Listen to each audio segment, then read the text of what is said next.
नमस्कार साथियों, प्रतियोगी परीक्षाओं को आसान बनाने के लिए मैं लेकर आया हूं समसामयिक घटनाक्रम के प्रश्नों के साथ सामान्य विज्ञान व सामान्य ज्ञान के प्रश्नों का प्रैक्टिस सेट सीरीज का ये नवा वीडियो, जो केंद्र में आयोजित होने वाली एसएससी, रेलवे व बिहार के आयोजित होने वाली परीक्षा जैसे दरोगा, Bihar police, BPSC, CSC pre जो 17th होने वाली है, तथा टीचर का एग्ज़ाम और बिहार एसएससी के लिए बेहद ही महत्वपूर्ण है।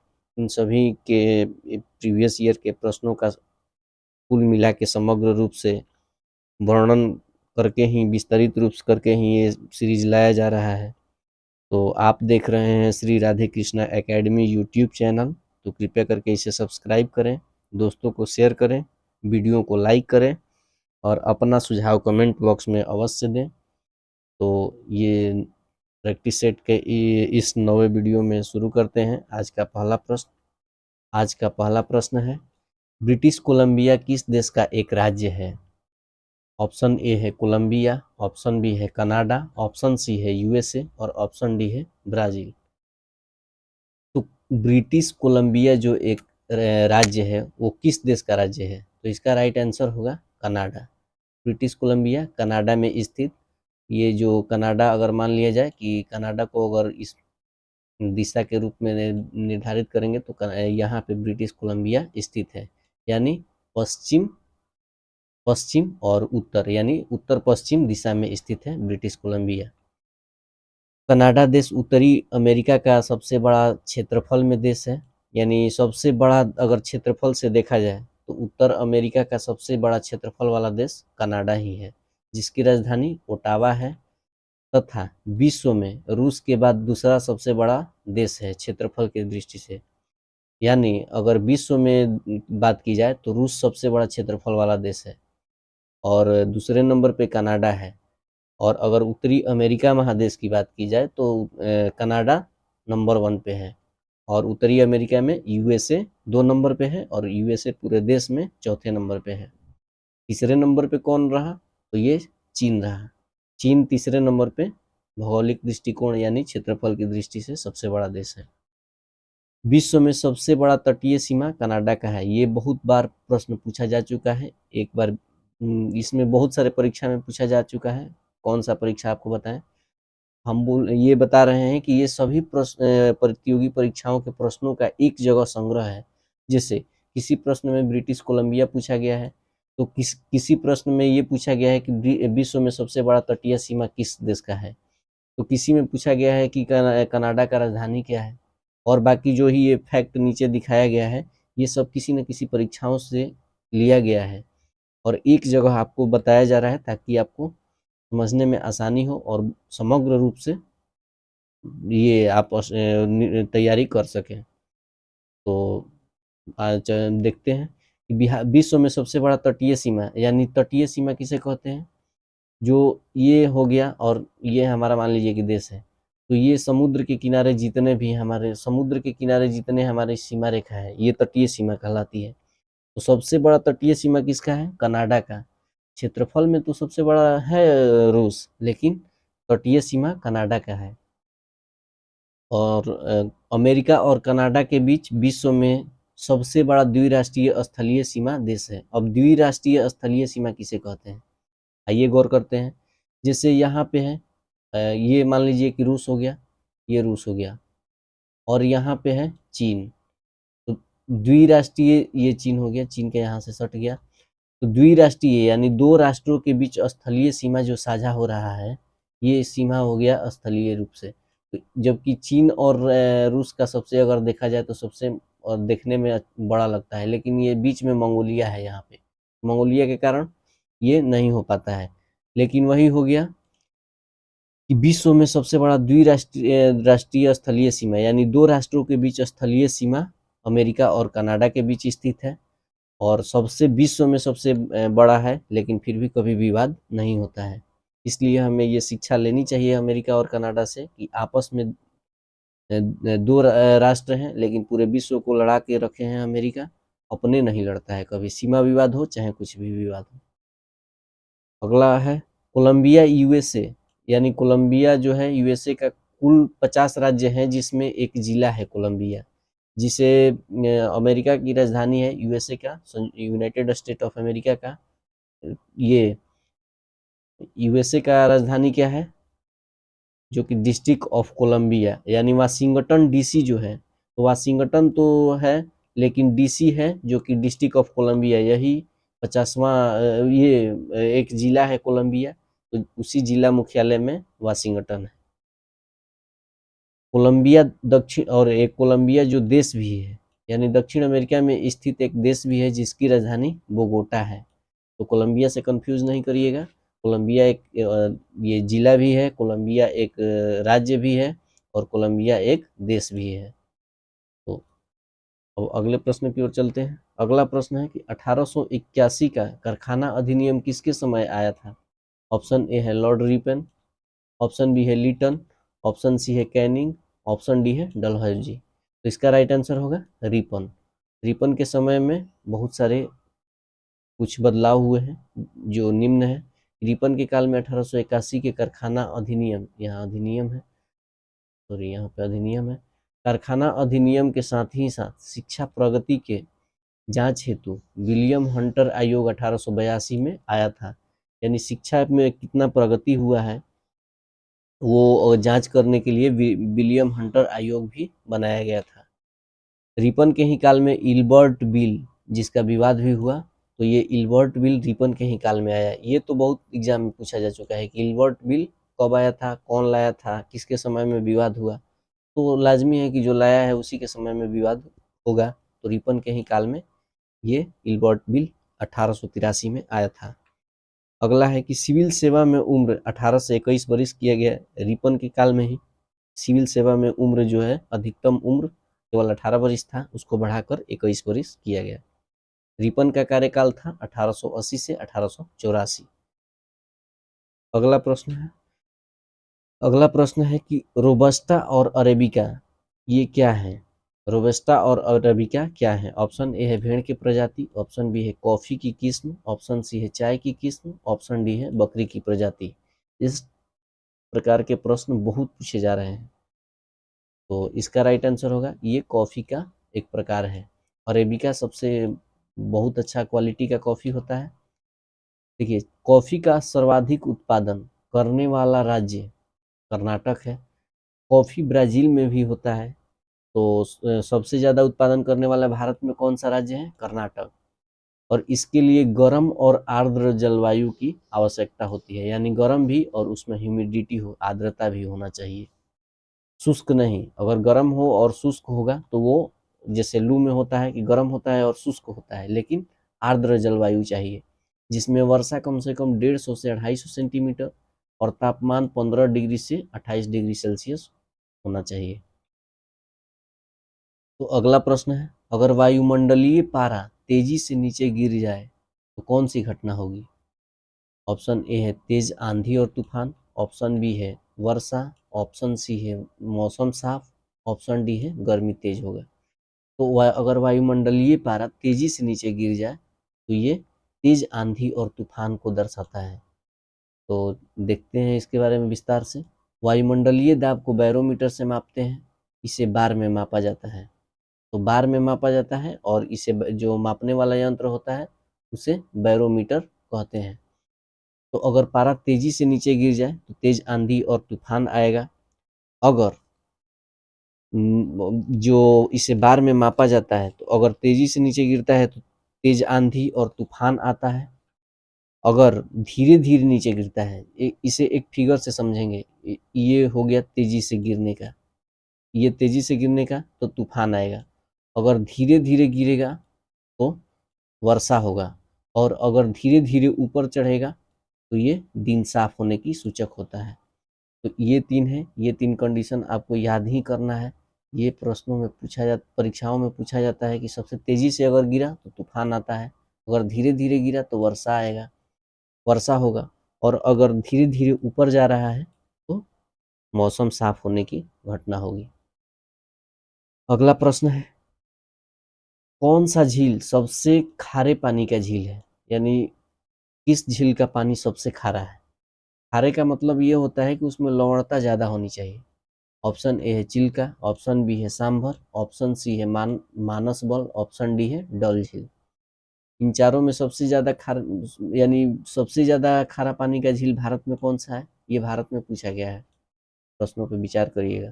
तो इसका सही जवाब है सांभर। सांभर झील सबसे ज्यादा खारे पानी का है भारत में। क्यों? क्योंकि ये राजस्थान में पाया जाता है और रेगिस्तानी एरिया में, ये क्षेत्र में पाया जाता है, जिसमें क्या होता है कि निरंतर ये वाष्प बन के उसके पानी उड़ जाते हैं और जो लवण होता है वो बैठते ही जाता है। इस वजह से सांभर झील सबसे ज्यादा खारा पानी का झील है। चिल्का सबसे बड़ी खारे पानी का झील है। ये देखिए, कंफ्यूजिंग मैटर ये है कि अगर चिल्का जो है सबसे बड़ी खारे पानी की झील है, देखिए चिल्का है कि इतना बड़ा क्षेत्रफल में सबसे बड़ी खारे पानी का झील, यानी इसका क्षेत्रफल ज्यादा है। खारे पानी में सबसे ज्यादा क्षेत्रफल वाला कौन सा है? चिल्का। लेकिन सांभर झील है, ये छोटा सा ही है, लेकिन इसका पानी सबसे ज्यादा खारा है। इसकी अपेक्षा इसका सबसे ज्यादा खारा है, यानी सबसे खारा अगर हो पूछेगा तो सांभर लेक, अगर खारा में भी सबसे ज्यादा क्षेत्रफल वाला पूछेगा तो चिल्का झील। ये कंफ्यूजिंग मैटर है, इसलिए यहाँ पे एक ही साथ दोनों को लाए, ये इसमें लाए हैं ताकि कोई परेशानी न हो। क्षेत्रफल की दृष्टि से सबसे बड़ी झील वेम्बनाड झील, ये कहाँ है? ये केरल में है। और सबसे छोटी झील पुकोड झील है, ये कहाँ है? ये भी केरल में ही है। यानी केरल में ही सबसे क्षेत्रफल की दृष्टि से सबसे बड़ी झील भी है, और पुकोड झील जो कि केरल में ही है, जो कि क्षेत्रफल की दृष्टि से सबसे छोटा झील है। अगला है कि सांभर झील सबसे ज्यादा खराब झील है, ये तो बता आपको समझाए अभी। भारत और एशिया की सबसे बड़ी मीठे पानी की झील वुलर झील है। और मीठे पानी क्या है? तो ये ताजा मतलब होता है, इसमें लवणता नगण्य होता है, यानी लवण नहीं होता है। और मानस बल जो है जम्मू कश्मीर में जो है, मानस बल भारत का सबसे गहरा झील है। सबसे गहरा झील पूछेगा तो मानस बल। सबसे बड़ी खारे पानी का झील तो चिल्का झील। सबसे ज्यादा खारा झील, खारे पानी का झील तो सांभर झील। तो ये फैक्ट है, इसे याद कर लीजिएगा, बहुत इंपॉर्टेंट है। इसमें जो भी प्रश्न और इसके एक्स्ट्रा जो ये डिस्क्रिप्शन लाया जा रहा है, ये बहुत इंपॉर्टेंट है। हर परीक्षाओं से इसमें ये करके लाया जाता है। भारत में गणतंत्र किस देश से लिया गया है? ऑप्शन ए है फ्रांस, ऑप्शन बी है यूएसए, ऑप्शन सी है रूस, ऑप्शन डी है ब्रिटेन। तो यानी गणतंत्र जो कि हमारा भारत एक गणतंत्र है, जिसे पासपोर्ट पे चाहे कहीं भी अगर प्रदर्शित करना हो तो वहां पे लिखा जाता है रिपब्लिक ऑफ इंडिया, यानी भारतीय गणतंत्र। वो गणतंत्र शब्द कहाँ से लाया गया है, किस देश से हम लोग कॉपी किए हैं? जैसा कि भारतीय संविधान के लिए बोला जाता है कि ये जो थैला है भारतीय संविधान का, ये थैला, ये उधार का थैला है, यानी इसमें सब अलग अलग देशों से समाहित किए गए हैं। कभी किसी देश से कुछ लिया गया है तो किसी देश से कुछ लिया गया है। और हमारे यहाँ भारतीय जो संविधान के ज्ञाता हैं, चाहे जो लिखे हैं, उनका कहना है कि हम सबसे सर्वोपरि संविधान लाए हैं, जो कि मानव के अधिकारों का, मानव के कर्तव्यों का सब कुछ इसमें समाहित है। इसलिए हमारा संविधान सबसे बड़ा है। और ये सभी संस्कृति और धार्मिक रूपों को अपने में समेटे हुए हैं। और विश्व के सब जो कि अच्छे अच्छे नियम कानून जो भी हैं उसको अपनाया गया है। बाकी जो उसमें कोई भी बुराई अगर दिखी तो उसको अपनाया नहीं गया है, इसलिए ये उधार का थैला कहा जाता है भारतीय संविधान को। ये भी पूछा जाता है। तो भारत में गणतंत्र किस देश से लिया गया है? तो ये फ्रांस से लिया गया है। फ्रांस से हमने गणतंत्र शब्द लिया है। अब देखिए, व्यापार, वाणिज्य और संभोग की स्वतंत्रता, संसद के दोनों सदनों की संयुक्त बैठक, सहकारी संघवाद, केंद्र राज्य संबंध और समवर्ती सूची, ये ऑस्ट्रेलियाई संविधान से उधार ली गई कुछ विशेषताएं हैं। यानी ये जितने भी टर्म्स हैं, ये सब ऑस्ट्रेलिया के संविधान से हम लोग अपने भारतीय संविधान में लिए हुए हैं। अवशिष्ट शक्तियां का विचार कनाडा के संविधान से लिया गया है। जैसे ये हो गया नागरिकता, तो आयरलैंड से लिया गया है। मौलिक अधिकार जो कि अमेरिका से लिया गया है। तो इसी प्रकार है मौलिक कर्तव्य जो कि रूस से लिया गया है। तो इसी प्रकार जो भी है सब किसी न किसी देश से हम लोग लिए हुए हैं, इसीलिए इसको उधार का थैला कहा जाता है। अगले प्रश्न की ओर चलते हैं। अगला प्रश्न है, मोहिनीअट्टम किस देवता पर आधारित है? ऑप्शन ए है विष्णु, ऑप्शन बी है शिव, ऑप्शन सी है इंद्र और ऑप्शन डी है ब्रह्मा। यानी किस देवता पे आधारित है मोहिनीअट्टम? तो ऑप्शन ए इसका राइट आंसर है, यानी विष्णु देवता पे। क्योंकि विष्णु ने ही अपना एक मोहिनी रूप धारण किया था, जिसमें ये प्रभु शिव ने जिसे कि एक राक्षस को जो कि ये जलने वाला वरदान दिया था, उसी समय ये विष्णु भगवान ने मोहिनी रूप धारण किया था। इसी पे आधारित है ये मोहिनीअट्टम। तो अब मोहिनीअट्टम के बारे में कुछ विशेष जानकारी देख लेते हैं। यह नृत्य लास्य शैली पर आधारित है। ये इम्पोर्टेंट वर्ड है। किस शैली पर आधारित है? भारतीय शास्त्र के ये लास्य शैली पर आधारित है। नृत्य शैली का लास्य शैली है जो केरल का शास्त्रीय नृत्य है, जो विष्णु के मोहिनी रूप पर आधारित है।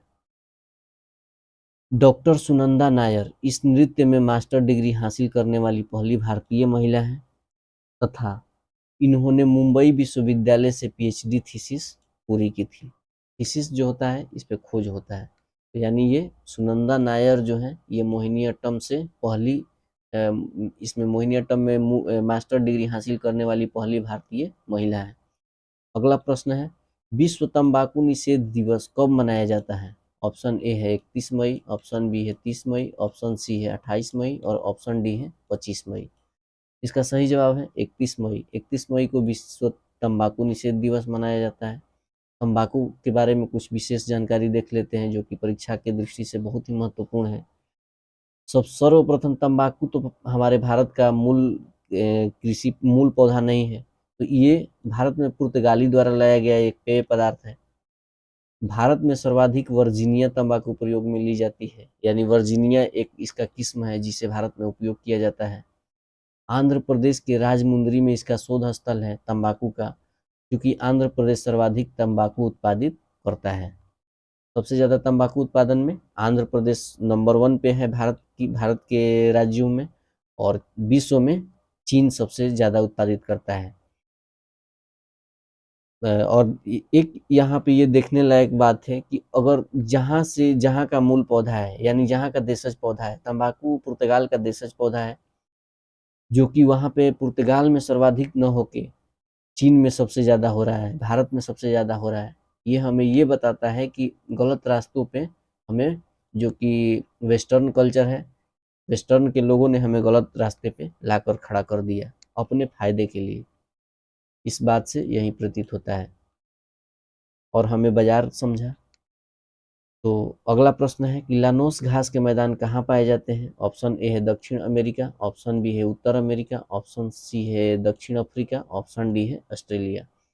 तो लानोस जो है दक्षिण अमेरिका में पाए जाते हैं, और ये दक्षिण अमेरिका में जो ब्राज़ील से नॉर्थ में है, तो वहीं पे लानोस घास के मैदान, लानोस, सिल्वास, ये सब हो गया, ये सब घास के मैदान पाए जाते हैं।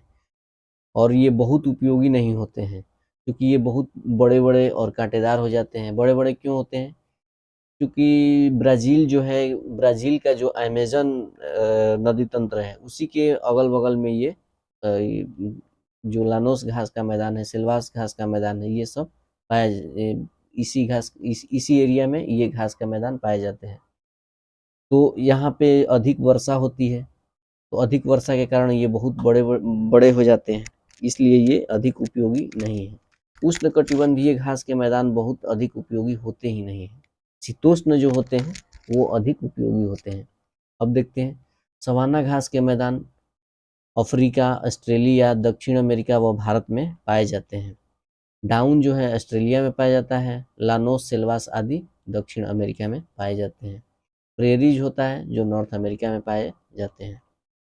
अगला प्रश्न है, बोकारो स्टील संयंत्र किस देश के सहयोग से भारत में बना? यानी भारत में बोकारो स्टील संयंत्र किस देश के सहयोग से हमने लगाया? ऑप्शन ए है रूस, ऑप्शन बी है जर्मनी, ऑप्शन सी है ब्रिटेन, ऑप्शन डी है अमेरिका। तो इसका सही जवाब होगा रूस। रूस ने हमें सहयोग करके Bokaro steel plant बैठवाया।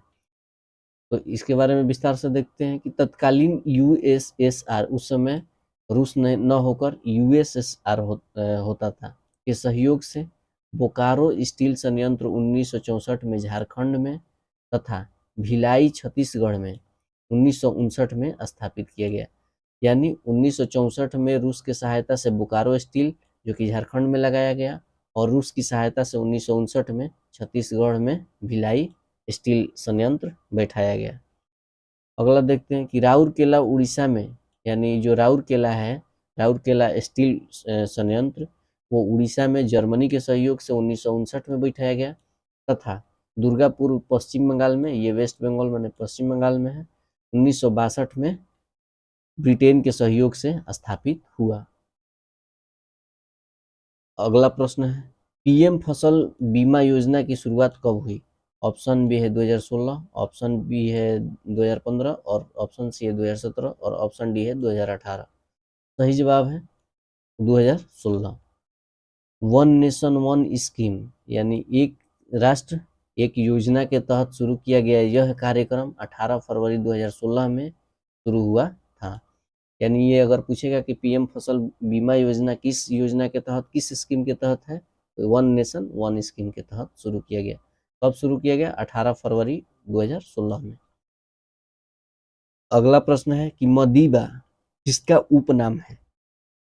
Option A है अब्राहम लिंकन, ऑप्शन बी है कार्ल मार्क्स, ऑप्शन सी है क्रिस्टोफर कोलंबस, और ऑप्शन डी है नेल्सन मंडेला। तो मदीबा नेल्सन मंडेला को कहा जाता था। नेल्सन मंडेला के बारे में बहुत इंपॉर्टेंट है, इसे देखते हैं विस्तार से। नेल्सन मंडेला की आत्मकथा है लॉन्ग वॉक टू फ्रीडम, यानी आज़ादी के लिए लंबा चलना है। और इसके आगे देखते हैं कि 1993 में इन्हें शांति में नोबेल पुरस्कार मिला, और 1994 से 99 तक ये दक्षिण अफ्रीका के राष्ट्रपति रहे। 18 जुलाई को अंतर्राष्ट्रीय नेल्सन मंडेला दिवस मनाया जाता है। तो ये रहा नेल्सन मंडेला के बारे में कुछ इंपॉर्टेंट तथ्य। अगला प्रश्न है, कनिंघम परिपत्र संबंधित है। ऑप्शन ए है असम से, ऑप्शन बी मेघालय से, ऑप्शन सी त्रिपुरा से, और ऑप्शन डी मणिपुर से। कनिंघम परिपत्र किससे संबंधित है? तो इसका सही जवाब है असम से। क्या हुआ था कि सविनय अवज्ञा आंदोलन जब चल रहा था, उस समय हर जगह विद्रोह हो रहे थे। इसी दौरान असम में भी जो छात्र थे वो स्कूल जाने से मना कर रहे थे और विरोध कर रहे थे। तो विरोध करने के द्रव्यमान जो भी ये वायसराय था, वो इनके ऊपर इनके जो गार्जियन थे उन्हें समझाने के लिए बोला, फिर भी वो नहीं माने। इसलिए ये एक परिपत्र जारी किया जो कि असम के छात्रों के विद्रोह के संबंध में है, जिसे दबाने के लिए जारी किया था। कनिंघम परिपत्र यही कहलाता है।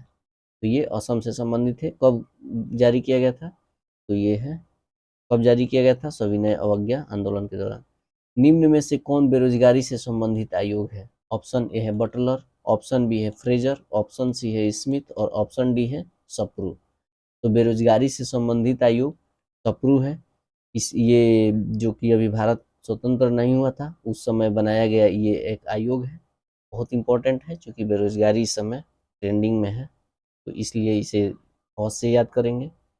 सप्रू आयोग 1934 में तत्कालीन वायसराय लॉर्ड विलिंगटन ने गठित किया, जिसका उद्देश्य बेरोजगारी संबंधित आंकड़ों को ज्ञात करना था। यानी बेरोजगारी संबंधित जो जितने भी आंकड़े थे उसे ज्ञात करने के लिए सप्रू आयोग गठित किया गया। शिक्षा से संबंधित आयोग कौन कौन से हैं? तो ये हैं हंटर आयोग, रैले आयोग, सैंडलर आयोग, हर्टोग आयोग आदि आदि जो भी है, तो वो शिक्षा से संबंधित आयोग गठित किए गए। आज का अंतिम प्रश्न, रोगाली बिहू कब मनाया जाता है? ऑप्शन ए है जनवरी, ऑप्शन बी है अक्टूबर, ऑप्शन सी है दिसंबर, ऑप्शन डी है अप्रैल। रोगाली बिहू अप्रैल में मनाया जाता है। इसके बारे में विस्तार से आइए समझते हैं। बिहू जो है असम का महत्वपूर्ण पर्व है। इसे 3 चरणों में मनाया जाता है, जो कि महीनों द्वारा सेपरेट किया जाता है कि यानी इस महीने में ये बिहू है, इस महीने में ये बिहू। तो 3 प्रकार में पहला है भोगाली बिहू, जो कि इंग्लिश महीने के यानी ग्रेगोरियन कैलेंडर के से पहला मंथ है जनवरी पड़ता है, जिसे माघ बिहू भी कहा जाता है। तो माघ बिहू यानी माघ में मनाया जाने वाला, और इंग्लिश कैलेंडर के अनुसार जनवरी में मनाया जाने वाला भोगाली बिहू है। दूसरा है रोगाली बिहू, जो कि अप्रैल में मनाया जाता है, जिसे बोहग बिहू बिहू भी कहते हैं। तीसरा है कागली बिहू, जो अक्टूबर में मनाया जाता है, जिसे काटी बिहू भी कहा जाता है। अब देखते हैं 100 ड्रम या वांगला महोत्सव। ये मतलब जितना भी स्टार लगाया जाए ये कम है। ये 10-15वां प्रश्न का जितना भी अन्य में जो तथ्य हैं ये बहुत इंपॉर्टेंट है। ड्रम या वांगला महोत्सव जो है ये मेघालय का महत्वपूर्ण महोत्सव है। जो फूलदेई महोत्सव है ये उत्तराखंड का है। और हॉर्नबिल महोत्सव ये तो हमेशा पूछता है, नागालैंड का है। हॉर्नबिल जनजाति द्वारा ये मनाया जाता है। तो ये फूलदेई का मतलब फूल देना होता है। तो ये उत्तराखंड का प्रमुख महोत्सव है। आज के लिए बस इतना ही। अगर आपको अपने तैयारी का लेवल जांचना है तो इस सीरीज को अवश्य फॉलो करें। और प्रतियोगी परीक्षा के साथ जो कि बिहार से संबंधित है या केंद्रीय स्तर से सभी परीक्षा के जो कि प्रीवियस ईयर है उनका इनमें कंक्लूड है, सभी प्रश्नों का संग्रह है। और ये बिहार दरोगा के लिए बहुत ही महत्वपूर्ण, बीपीएससी के लिए भी है। और टीचर जो है और 70 जो है होने वाला है 70वीं बिहार एसएससी का तो बहुत इंपॉर्टेंट है। इसमें उसका जो भी प्रश्न पूछा गया है इसके अन्य महत्वपूर्ण तथ्य में ये सब डाले गए हैं। रेलवे के लिए भी बहुत महत्वपूर्ण है। इसमें सामान्य ज्ञान, सामान्य विज्ञान और समसामयिक यानी करंट अफेयर भी इंक्लूड है। तो इस प्रैक्टिस सीरीज को अवश्य ज्वाइन करें। ज्वाइन क्या करना है, यूट्यूब पर फ्री में है। तो इसे बस आपके लिए बस इतना ही है कॉस्ट, कृपया करके इसे सब्सक्राइब कर लें और बेल आइकन को ऑन कर लें, ताकि जब भी हम नया वीडियो इस सीरीज का अपलोड करें तो आपको सबसे पहले मिले। और क्या ही कहना है, बस सब्सक्राइब करें, दोस्तों के पास शेयर करें। और कंटेंट अच्छा लग रहा है तो लाइक करें। और जो भी अपना सुझाव है वीडियो संबंधित, कंटेंट संबंधित जो भी सुझाव है अपना कमेंट बॉक्स में अपना सुझाव अवश्य दें।